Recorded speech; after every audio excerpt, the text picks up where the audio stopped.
how does stress and trauma impact us? How does it impact our bodies? And so there are 3 animals that we use to represent how stress impacts us. And we're going to show you an adorable video of a young person explaining how stress can impact their bodies and their brains. But I want to tell you that I've had professionals that are in for instance, I have a social worker who's been in the field for 30 years, and I train them and explain to them how stress impacts their bodies by using these 3 animals. And she told me that really helped solidify her understanding of how our bodies will respond under stress and trauma. And so don't think because they're animals that it might only be for our young people, which is awesome for young people to understand by using these animal examples, but it's also a great way for professionals to understand how stress and trauma impact our bodies. So we're going to watch an adorable video of a young person explaining to us the 3 animals and how stress and trauma can impact our bodies. So there are 3 animals. One of them you might not get, but the other 2 you will probably get.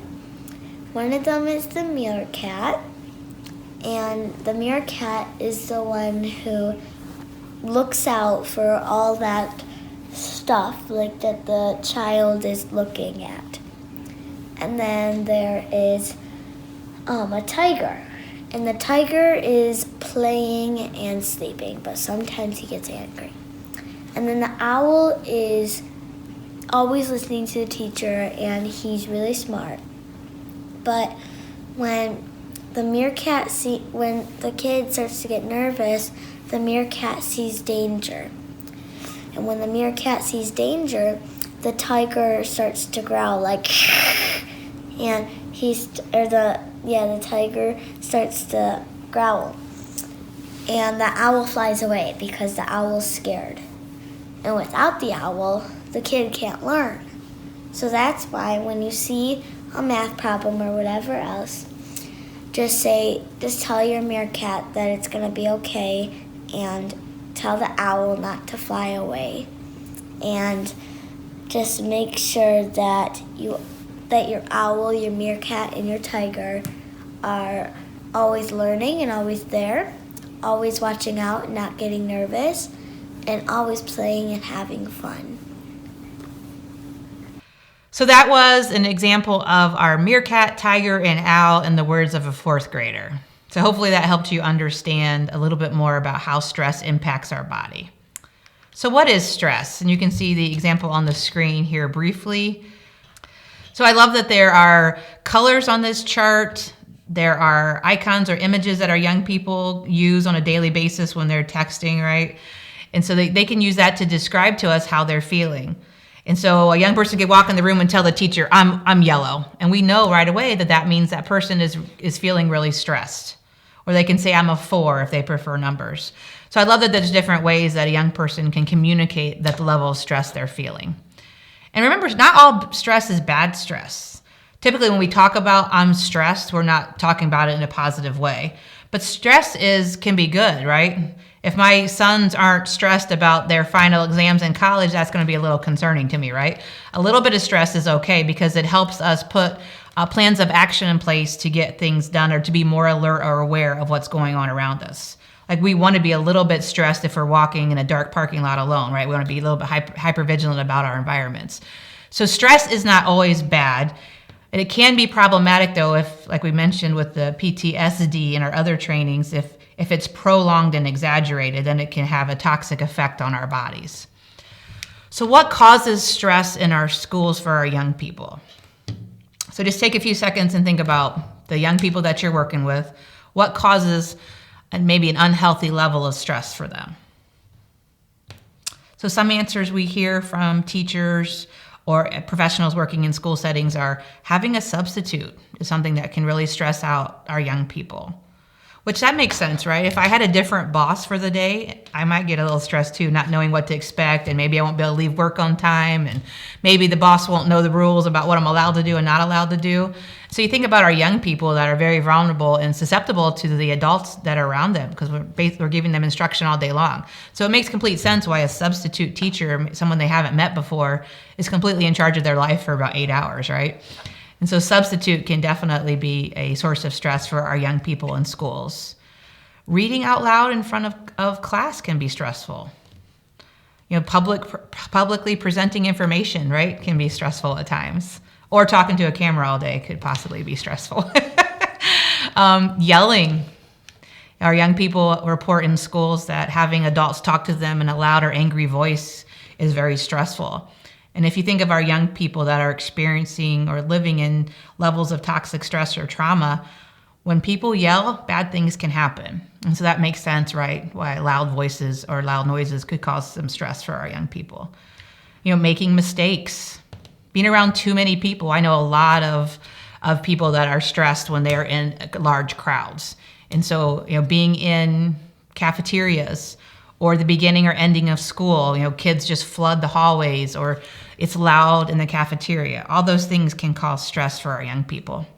And then mean people, right? Being bullied or mistreated by their peers, or even, unfortunately, some of the adults maybe.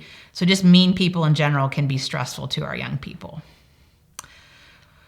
So why do we need to know what causes stress? Why is that important? Well, we want to, if we can, avoid situations that cause unhealthy stress. And so if I know being around large crowds of people really stress me out, is there ways that I can avoid that and still accomplish the things that I need to accomplish? So maybe if I'm someone that gets stressed in large crowds, I won't necessarily go to an indoor concert venue. Maybe I'll do the outdoor concert venue where it's not so many people around me and there's easier ways to exit, right? Or I know people that won't sit with their back to the door in a restaurant. They want to see what's coming at them, those kinds of things. And it can help us prepare. So maybe for young people, they have to go to the cafeteria, but that can be a stressful environment. So how can we help them prepare for going to a cafeteria or an assembly? I love pep assemblies in school. I think they're fun, but that can be really stressful for multiple reasons for our young people. You could have the whole school in one gym, which will be very loud, right? It's going to disrupt our schedule, our normal routine for the day. So there's multiple reasons why an assembly could be stressful to our young people. But we still want them to be a part of that experience, so then we would help them prepare. So we need to know what causes stress so we can avoid it if necessary, or if we should avoid it, or we can help prepare our young people so that they can handle that level of stress. So part of that is noticing the changes in our body. So what happens when we're feeling stress? And so we have to know the difference between an emotion or a sensation and a feeling. And so sensations are the actual things that in our body that's going on. So for instance, I get sweaty palms when I am feeling stress or tension. I'll start to feel my palms getting a little warm, or my heart will beat faster, or I'll just feel in general a lot warmer, or just feel like I have a higher body temperature than when I'm not stressed. And so those are different sensations in my body. Or I'll feel something in my stomach. And we say things in our culture, right? Like I got a pit in my stomach. Or I feel like my stomach dropped. Or I have a friend that tells me she gets tightness. We actually met Erin. She'll say she gets tightness in her throat when she's feeling stress. And so we all have different sensations that we feel in our body. So it's really important that we are in touch with our bodies. Like we just did that joy activity a few minutes ago, and I asked you, where do you feel that joy in your body? So it's important to be in touch with what our sensations are in our body. And then what are the feelings that then describe those sensations? So we want to make sure we can help our young people get in touch with their bodies, so that I know when my heart starts to beat really fast and my palms get sweaty and I start to feel warm, that I'm feeling some kind of stress or anxiety at that moment. And so recognizing that and then knowing, what do I need to do when I feel that way? Well, I should get up and walk, or I should think about the calming thoughts that I have, or a script that I have, a guided meditation that will keep me at an even level. And so that's part of just being prepared and knowing how to respond when you have those sensations in your bodies. And so you'll see the image on the screen. This is an example of a young person told us this is what they feel in their body on the left in the black letters. So they feel sweaty palms, a hot head, and something in their belly.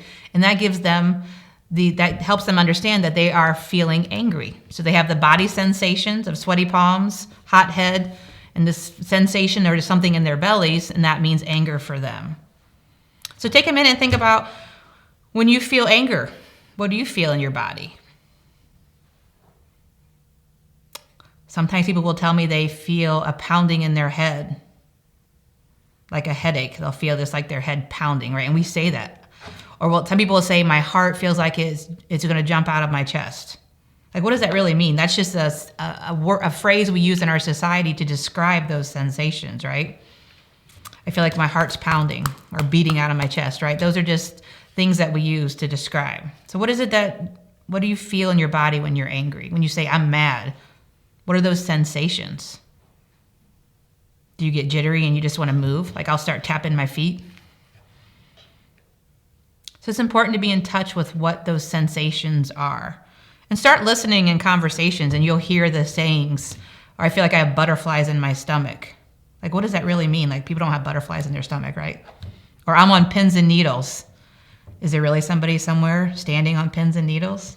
And so we have these phrases that we've made up to describe the sensations we have in our bodies. And a lot of that can be explained by what Aaron went through with you earlier in this course with that vagus nerve. So it runs from our brainstem down to our stomach. And aren't most of the things we feel right there in our torso, right? So when I get that feeling in my stomach, my mind goes to, oh, that's my vagus nerve. So hopefully you'll get to that point. So body awareness is important. That's what we've been talking about, is being aware of those sensations in your body. And so I know when I first started working with young people back in the 90s, which I know will age me a little bit, but I'd want them just to calm down or just manage their emotions, but we didn't really give them specific interventions to do that. So it's really important when we're working with young people and they're experiencing stress or trauma or they're angry, we have to first help them know what those feelings are. Because remember, when young people are experiencing stress and trauma, this is where the language is in our rudimentary brain example of our hands. They don't have access to words when they're having a strong trauma symptom or reaction. And so we first have to help them feel what's going on in their body. So they have to have body awareness. And then we're going to teach them regulation strategies. So when they start to feel those sweaty palms, something in my belly, and a hot head, when they get angry, what can we do to help them regulate those feelings of anger before they act out on them? So we have to teach them those regulation strategies. So in your classrooms, having them go to a comfort corner, or maybe they can go at the back and do some push-ups on the wall. Or maybe you have an exercise bike in your classroom or one of those little mini trampolines. Or maybe they just need to color really strongly. Whatever the regulation strategy is that works for that young people, we have to have body awareness and then teach the regulation strategies. Body awareness and then practice those regulation strategies, right? Because nobody ever did something once and it worked perfect, right? And so I use a lot with our young people, I'll use examples of sports. You don't go and put a play in on championship game night.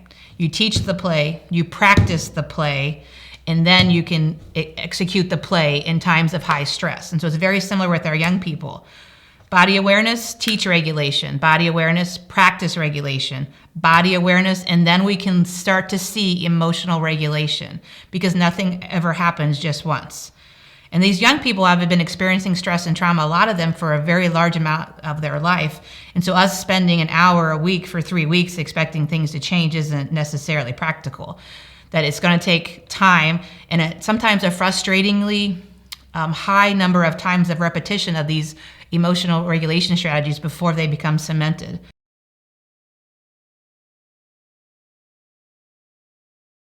And so we also have a body awareness questionnaire that's in your book that you could take a look at. And this is something that you can use in all kinds of different ways. If you are working with a young person for a prescribed amount of time, so this is a young person you're going to see regularly, we recommend doing this pre and post intervention. And so you'd want to do it at the beginning of your time with this young person to see where their body awareness, like a baseline for it. And then say you're going to see them for 6 months. You could do a body awareness questionnaire at the end of those 6 months and see how much they've increased with their body awareness. Also, we have some practitioners who use it at the beginning and end of every session. When a young person comes in, maybe they're activated, they're having some stress going on. We work through some interventions with them. We go through some trauma themes and some resilience themes, and then we see where their body awareness is at the end of that same session. And so there's a variety of ways to use it. This is a Likert scale, and it's going to measure body awareness in low, moderate, or high. And we want to see that body awareness increase. And I can tell you, just talking about body awareness makes us as trainers and instructors more aware of what's going on with us.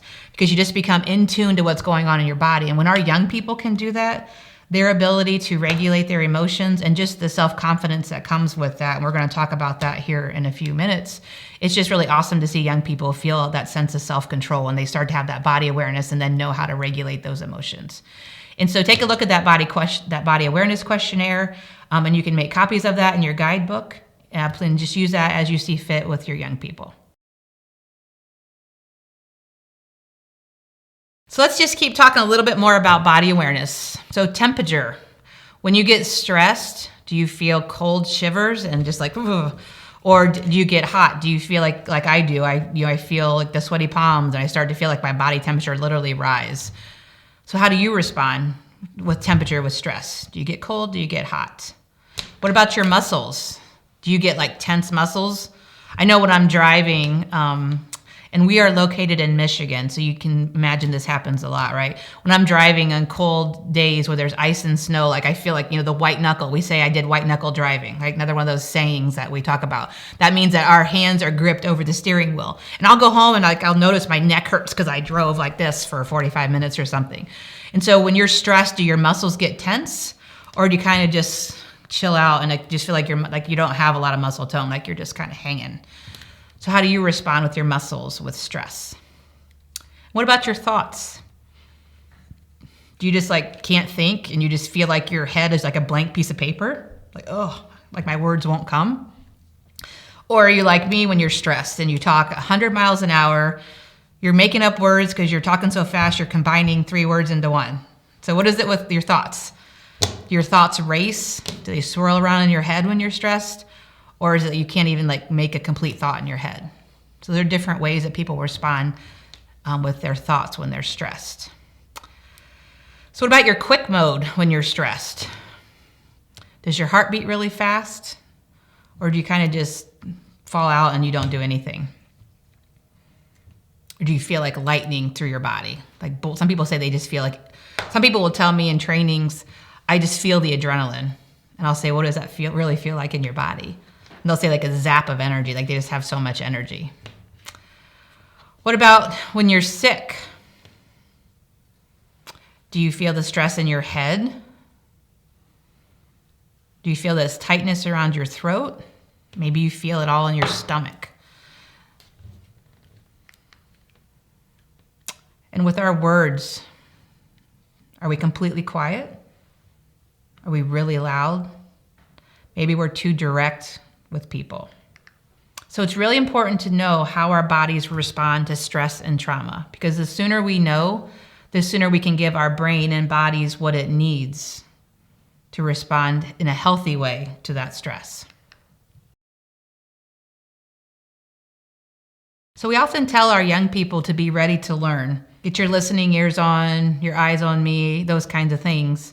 But we don't necessarily tell them how, if they're feeling stress or if they're upset about something, how to regulate themselves to get ready to learn. We just command them to be ready to learn. So it's really important that we work with our young people on this body awareness and what their bodies feel like when they're feeling good feelings, those resilience feelings, calm, joy, generosity. But we really want to help our young people first to know, get that body awareness and understand what their body's feeling like, so that then they can give their brains and bodies what they need to get to that level of calmness where they can be ready to learn academically and integrate both parts of our brain, our outer brain and our deep brain, so that our young people do have access to that wise owl that you heard our 4th grader talk about. We have access to language and to thinking and to processing and understanding.